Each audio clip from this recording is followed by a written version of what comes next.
I sometimes wonder if Shelley's creation of Frankenstein's monster was Victor and the monster itself a desperate yearning, a cry out to a mother, trying to find a way to bring back the dead, which I'm sure had crossed Mary's mind on many occasions.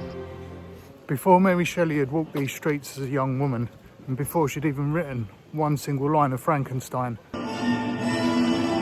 there was another Mary that had already begun starting a revolution. Her mother, Mary Wollstonecraft, a woman who dared to ask a dangerous question. What if women deserve the same education, freedom and intellectual rights as men? Today I'm following in the footsteps of two Marys through London, a daughter who changed literature and a mother who helped change the way the world thinks. We will visit Mary Shelley's birthplace and childhood home in Somerstown, the Belgravia home where she died in 1851, and the memorial of her mother over at St Pancras Old Church, plus some bonus locations en route.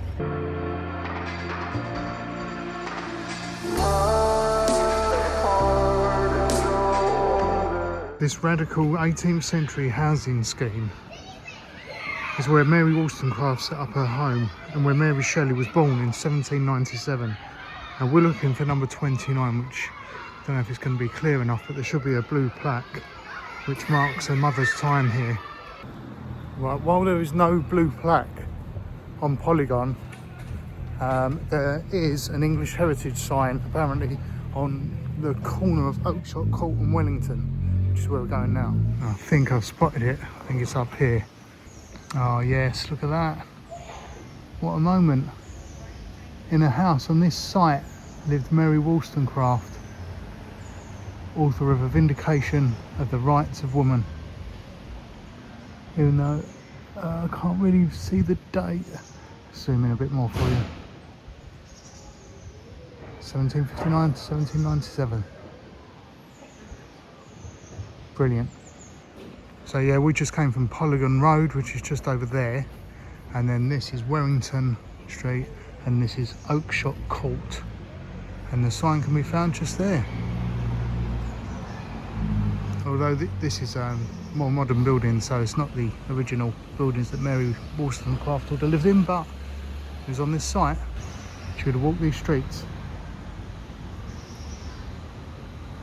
Here we are at the British Library on Euston Road, and for literature fans, this is an essential stop. The library holds a display featuring a lock of Mary Shelley's hair intertwined with Percy Shelley's, alongside handwritten letters and historical editions of Frankenstein. I'm going to go in and try and find out where they are.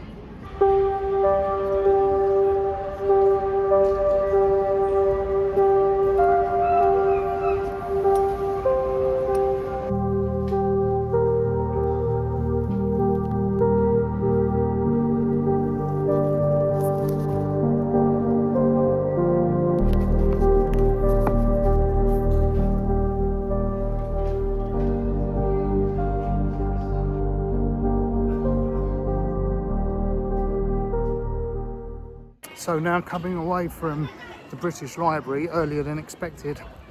Unfortunately, the letters, early Frankenstein editions and the lock of her hair and Percy's hair are part of a specific collection that you have to sign up to. So we haven't got time to do that today. I don't think they've got one going today, which is a shame, but we'll have to come back. But just to bear in mind, if you come to the British Library, you'll have to sign up to see those things in advance. So we'll go on to the next Mary Shelley and Mary Wollstonecraft location.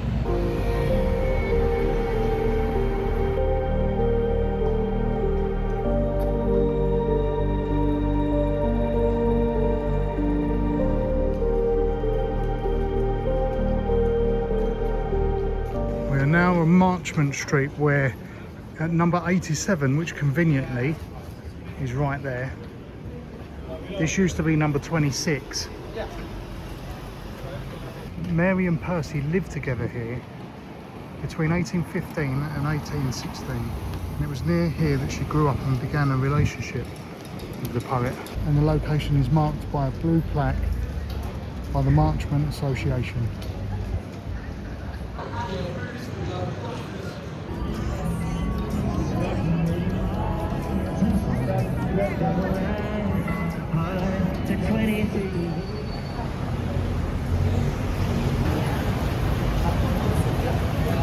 Now inside the National Portrait Gallery, history becomes even more personal, strangely personal.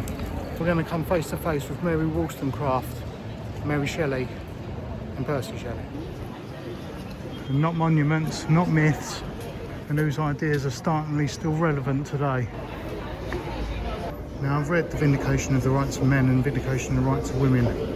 The first arguing that society should be based on reason and equality rather than tradition, attacking aristocracy and hereditary privilege while defending the rights of ordinary people. The latter, extending these ideas to women, arguing that they are rational beings who deserve equal education and opportunities because their apparent inferiority comes from lack of education, not nature. There she is, Mary Shelley, right there.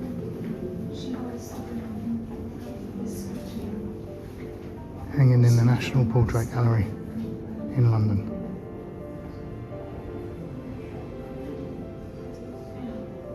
Also to include the writer of the first real vampire novel, John Polidori, who was out on the continent when Mary Shelley started to write Frankenstein, with another legend which is Byron. And then, of course, Percy Shelley, right there, and try and get the light on that side. The man himself, unfortunately died off the coast of Italy, lost at sea. Yeah, Percy Shelley. And they're all on the same wall, up on the second floor. There you go.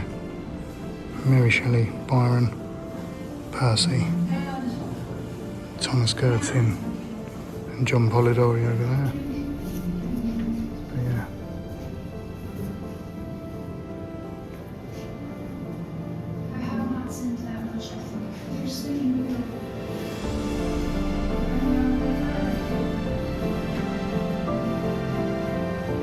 It's like eyes following you.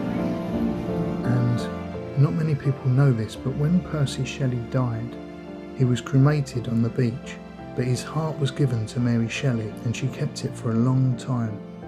The lasting legacy of Polidori's time with Byron and Shelley is The Vampire, 1819, written as part of a completion to write ghost stories while staying at Lake Geneva. Although less well known now, Polidori's book shaped the image of the modern vampire, preceding Bram Stoker's Dracula by almost 80 years.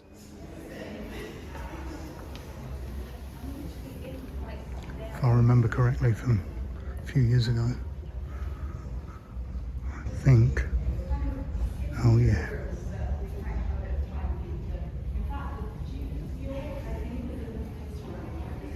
There she is, the one and only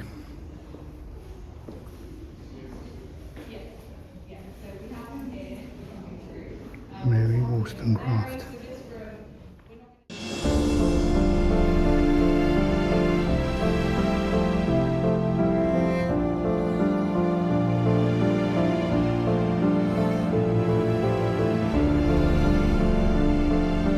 Wollstonecraft welcomed the French Revolution's promise of a fairer society.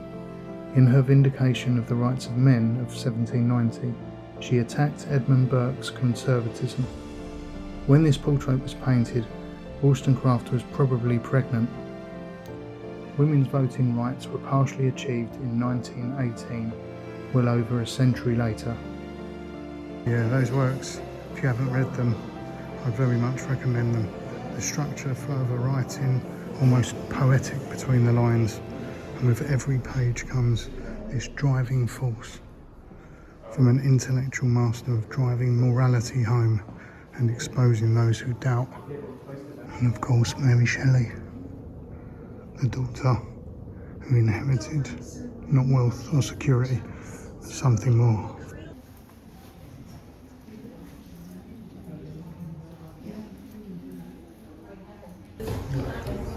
And I think that's funny. Welcome to the French Revolution's promise of a fairer society. But that attacked Edmund Burke's conservatism. Edmund Burke.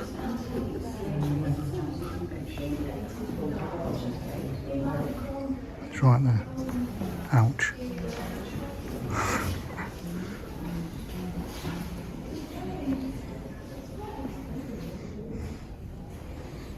He's still looking down on her.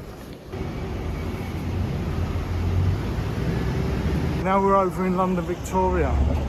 We started at St Pancras, but we're now in Victoria looking for the house that Mary Shelley lived in up until her death. Certainly a more opulent area to where she was born, to where we were earlier, and that just shows how successful she was during her lifetime.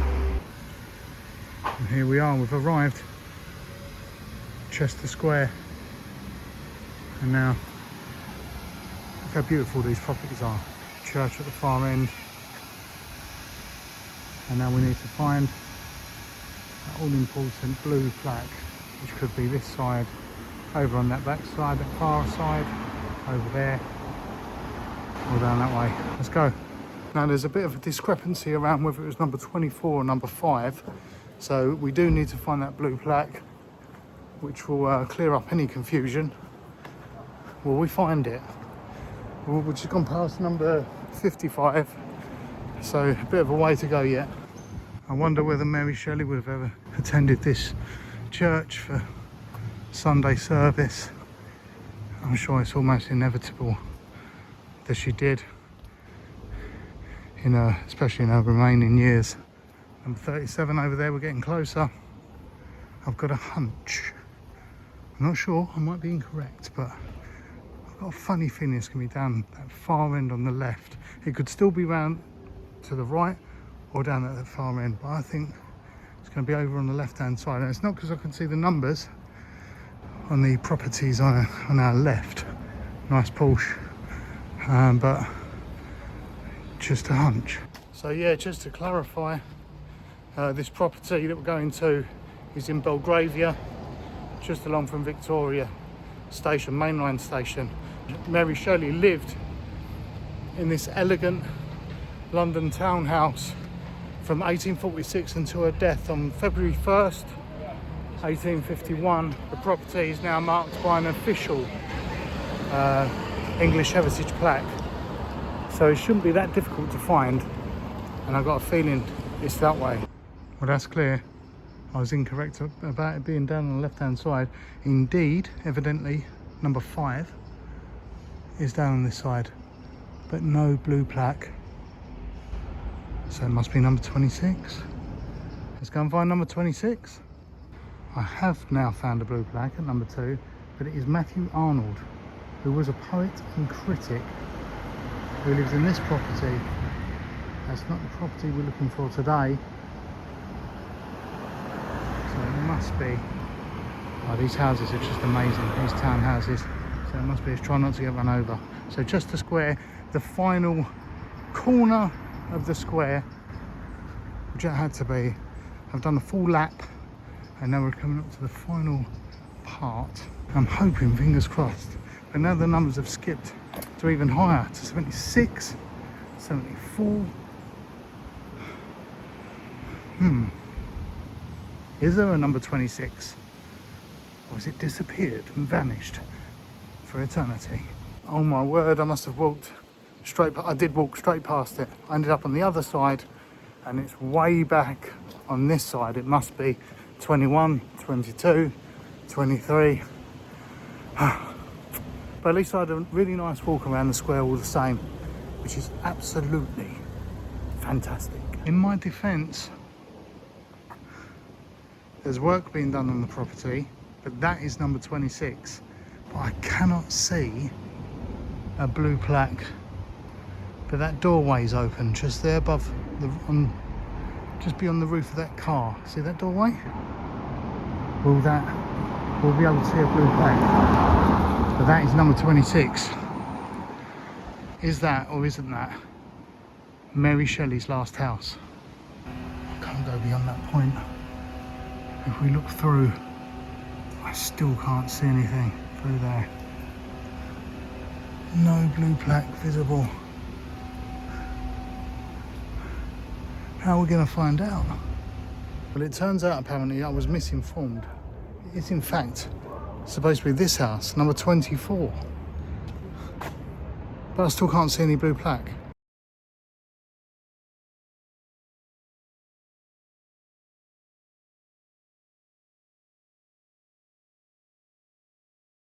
Now there's a bit of a discrepancy around whether it was number 24 or number 5.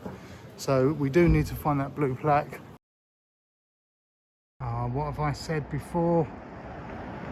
My own worst enemy, I always say, always look up. And number 24 to confirm. So not number 5, not number 26, number 24. Mary Shelley's last home. And there's the confirmation. Author of Frankenstein.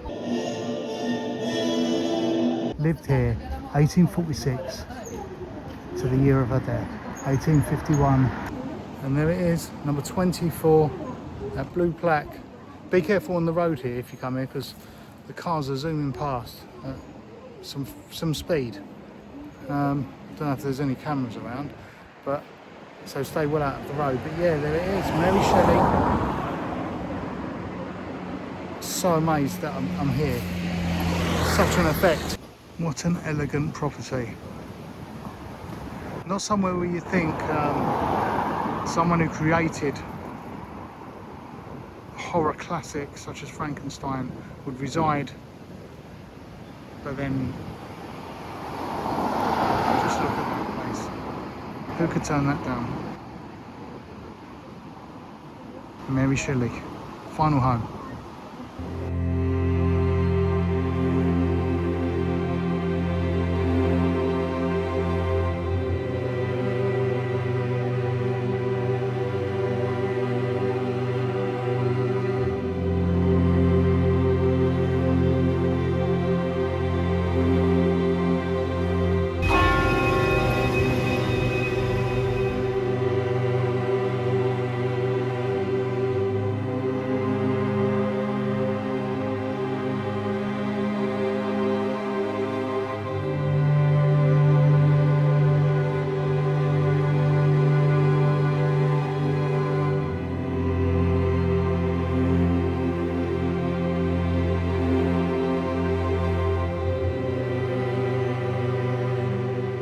This is one of her most crucial sites. Mary Shelley regularly courted her future husband, poet Percy Bysshe Shelley, in this very churchyard by the grave of her mother, the feminist philosopher, Mary Wollstonecraft. We're going to go and try and find her grave, or her tomb, now.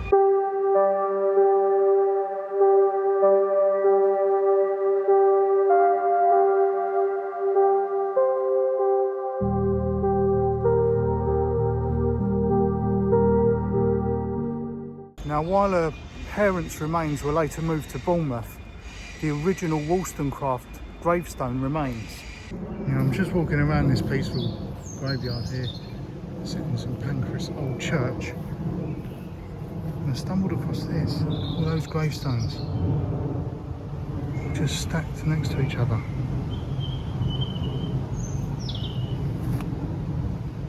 I wonder why that is. It's such a really nice sunny day today. Great day to be walking around this beautiful place. And the train line, if you're coming by train, St Pancras International Station is just beyond there, just over that wall.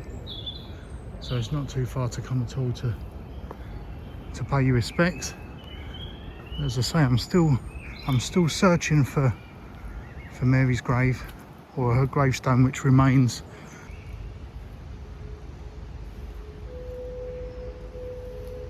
And that brings us here to Mary Wollstonecraft's grave. Now, it ended up being quite easy to find. I came from that way, just past that building behind us there, and then the grave itself just in the background. And I saw the surname Godwin first, which was a bit of a giveaway. William Godwin, which is on this side. Also William Godwin, author of Political Justice. He's 80 years of age when he passed away.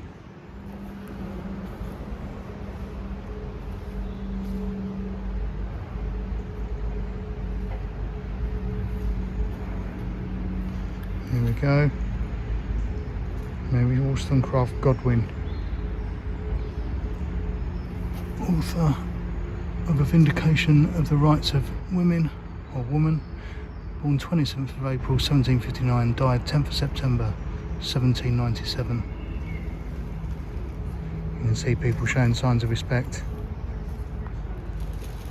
leaving notes on there, stones, rocks. Now, as a teenager, Mary Shelley would come here to read, think, and to dream. Imagine that. The future author of Frankenstein coming and sitting beside the grave of the mother she never knew. And not learning from her mother's voice, but from her absence. Yeah, so it's important to remember, if you do come here, this memorial tomb is located in the churchyard of St Pancras Old Church, and that's on Pancras Road in Camden. And we came in through the main entrance, which is over on that far side there. And also, just to reiterate, her actual remains were relocated to Bournemouth, as I said before, in 1851. Yeah, that's right. Wollstonecraft disinterred and moved to the Shelley family tomb at St Peter's Church in Bournemouth. One day, hopefully, we'll get to visit that. But this St Pancras location and that tomb remains an official memorial. And perhaps that's a secret that's hidden in this journey, is that Frankenstein wasn't created by one mind alone. Behind Mary Shelley stood the unseen influence of Mary Wollstonecraft. You know, a daughter completing a conversation that perhaps death couldn't end. And standing here, you realise this isn't just a story about literature. It's a story about legacy, how ideas survive, how a mother's courage echoes, and how one remarkable Mary helped create another. Now, Mary Shelley never met her mother. Mary Wollstonecraft died just 10 or 11 days after giving birth in 1797. So Mary grew up without ever knowing her personally.